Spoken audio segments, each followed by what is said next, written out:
وَلْتَكُنْ مِنْكُمْ أُمَّةٌ يَدْعُونَ إِلَى الْخَيْرِ وَيَأْمُرُونَ بِالْمَعْرُوفِ وَيَنْهَوْنَ عَنِ الْمُنْكَرِ وَأُولَئِكَ هُمُ الْمُفْلِحُونَ. Panutanmu berbicaranya mencela-menceli. Dulu bilang apa, sekarang bilang apa, berubah-ubah sesuai keinginan hatinya. Saudara sekalian, memang kadang pernyataan kita, terutama kita bertiga, dari masa ke masa ada perbedaan. Perbedaan itu penyebabnya beberapa faktor. Faktor yang pertama adalah kebodohan kita. Memang saat itu yang kita tahu yang benar adalah kepahaman yang didoktrinkan oleh Jokam. Saya sendiri juga mengalami. Waktu saya jadi guru bujang di Kediri itu, saya nasihat gimana? Saya nasihat bolak-balik ini, nggak cuma sekali dua kali ini. Nasihat saya gimana? Orang di luar jamaah, mereka hidupnya saja nggak halal. Apalagi yang lainnya. Padahal babi saja. Babi itu loh, hewan yang haram, hidupnya masih halal. Babi hewan yang haram itu hidupnya masih halal. Orang yang gak jamaah, hidupnya gak halal, hidupnya atau gak halal. Berarti lebih hina dari apa? Lebih hina daripada babi. Dulu saya juga sering nasihat seperti itu. Dulu saya juga mendoktrin seperti itu. Kenapa?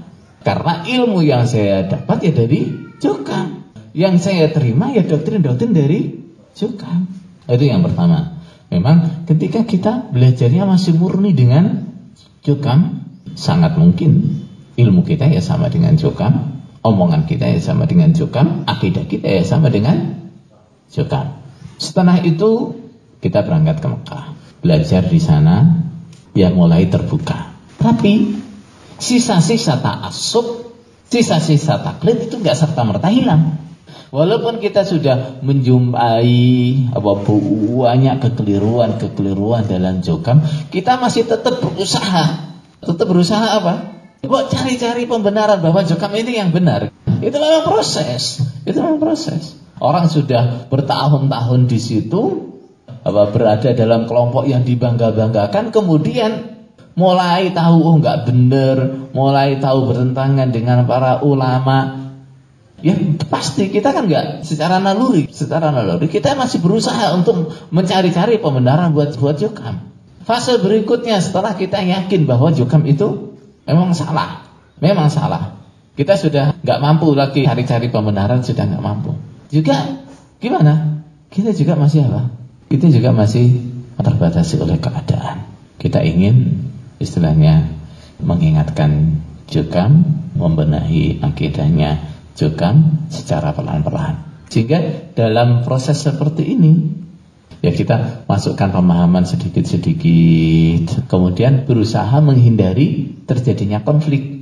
Sehingga kadang-kadang terpaksa keluar kata-kata yang seakan-akan itu menguatkan Jokam, atau bahkan kata-kata yang mungkin terang itu membenarkan Jokam. Seperti mungkin kita mengatakan kita ngakui keimamannya supaya apa? Jokam ini mau diajak bicara. Misalnya Jokam itu kalau sudah diomongi imammu nggak sah, jamaahmu nggak sah, itu langsung nggak mau diajak bicara, langsung nolak semuanya, semua ditolak. Kalau akhirnya sekarang kita sudah bebas nih, nggak ada lagi ikatan dengan Jokam.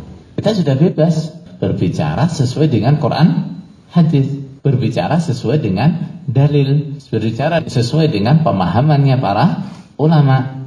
Kalaupun ini dianggap mencela-menceli, lebih baik mana? Ketika saya mau meralat ucapan-ucapan saya yang salah, ucapan-ucapan saya yang tidak berdasarkan dengan Quran hadis, saya ralat ucapan-ucapan saya yang tidak sesuai dengan pemahamannya para ulama, saya ralat yang benar begini. Lebih baik mana? Saya bertahan pada kesalahan saya supaya saya nggak dibilang mencela-menceli, atau saya meralat semua ucapan saya yang tidak sesuai dengan Quran hadis, tidak sesuai dengan pemahamannya para ulama? Mana yang lebih baik?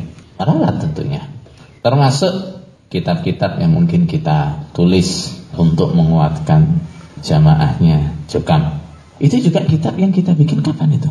Kitab itu kita tulis sekitar tahun berapa ya, waktu keluarnya Pak Abdullah Mabrur, Bapak Mauludin. Tahun berapa itu? Kayaknya baru sebentar, 1 tahun atau 2 tahun kita belajar di Mekah. Belum lama. Kitab-kitab itu memang istilahnya isinya menguatkan jamaah Jokam. Yang perlu dipahami adalah kitab ini bagaimana ini perjalanannya ini, atau kondisi kita nulisnya ini seperti apa. Kondisi kita waktu itu adalah dalam keadaan kita ini sudah mulai ngerti kesalahan-kesalahan dalam Jokam, tapi juga masih berusaha mempertahankan gitu lah. Masih gurung terima nek diomong salah iki durung terima. Masih belum terima. Bahkan saat itu tuh pernah saya itu ngobrol sama Syekh Abdullah Asiri itu, dibilang, ya coba kamu datang misalnya kalau nanti ketemu saya sudah, kamu akui memang kelompokmu kelompok sesat, kamu memang dari kelompok sesat, tapi sekarang kamu udah rujuk. Saya nggak terima saya. Ya jangan dibilang sesat lah saya, gitu ya. Ya ada salahnya ya salah, banyak salahnya. Tapi jangan dibilang sesat. Tetap nggak terima, gitu loh, masih nggak terima. Karena kalau Jokam itu dibilang sesat itu juga masih nggak terima. Tapi ya sudah menyadari kesalahannya, kerancuannya itu banyak. Tapi namanya itu rumah kita dari kecil, terus tahu-tahu disuruh ngomong sesat itu kan ya nggak enak toh. Saya sempat bantah, saya pernah seperti itu sempat. Jadi dalam masa seperti itu kemudian kita nulis kitab untuk kebutuhan Jokam waktu itu, karena gonjang-ganjing keluarnya siapa? Pak Mauludin, Pak Abdullah Mabrur itu. Sehingga bisa dipastikan kitab ini sebisa mungkin melakukan pembenaran kepada Jokam. Tapi saudara sekalian, ada satu fakta yang mungkin saudara sekalian juga harus tahu, bahwa ucapan-ucapan ulama yang terkenal, yang rujukannya jelas, yang dinukil dalam kitab Luzumul Jamaah itu kalau dinukil sedikit seperti yang ada dalam Luzumul Jamaah itu seakan-akan menguatkan Jokam. Tapi kalau itu dibaca lengkap, dinukil secara lengkap, nggak menguatkan, justru melemahkan. Terus sampean kok gitu dulu? Ya namanya saya juga nggak terima waktu itu kalau Jokam itu dianggap sesat. Jadi walaupun saya sudah menyadari banyak kesalahan, tapi saya masih berusaha untuk mencari pembenaran. Kemudian ada kalimat-kalimat yang sangat menguat, sangat mirip lah prinsipnya Jokam, yaitu ucapannya Sotik Amin Khan. Sotik Amin Khan ini nama samaran. Jadi itu bukan nama dia yang sesungguhnya. Dia itu termasuk tokoh Ikhwanul Muslimin atau kalau nggak salah. Dia menerbitkan buku kitab itu tanpa menggunakan nama dia. Itu ucapannya mirip dengan Jokam, tapi nggak separah Jokam gitu aja. Maknanya apa? Ucapannya adalah membolehkan adanya kelompok-kelompok seperti Jokam ini, tapi tidak mewajibkan adanya kelompok-kelompok seperti Jokam. Membolehkan. Di sini sebenarnya kalau orang itu sadar, orang itu insaf, namanya barang hak itu kan terang.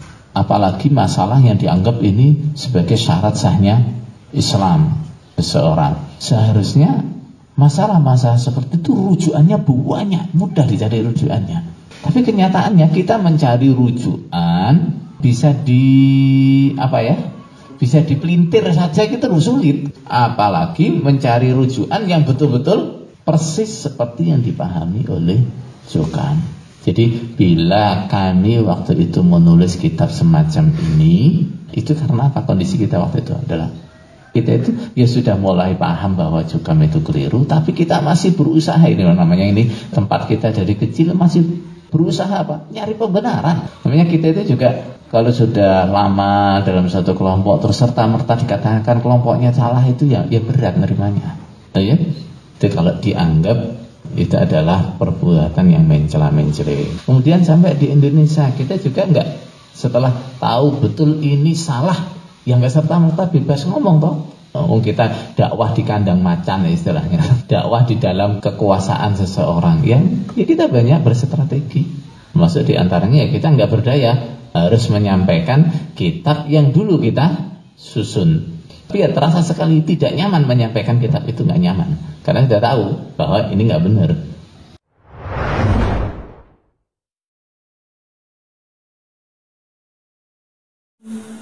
وَلْتَكُنْ مِنْكُمْ أُمَّةٌ يَدْعُونَ إِلَى الْخَيْرِ وَيَأْمُرُونَ بِالْمَعْرُوفِ وَيَنْهَوْنَ عَنِ الْمُنْكَرِ وَأُولَئِكَ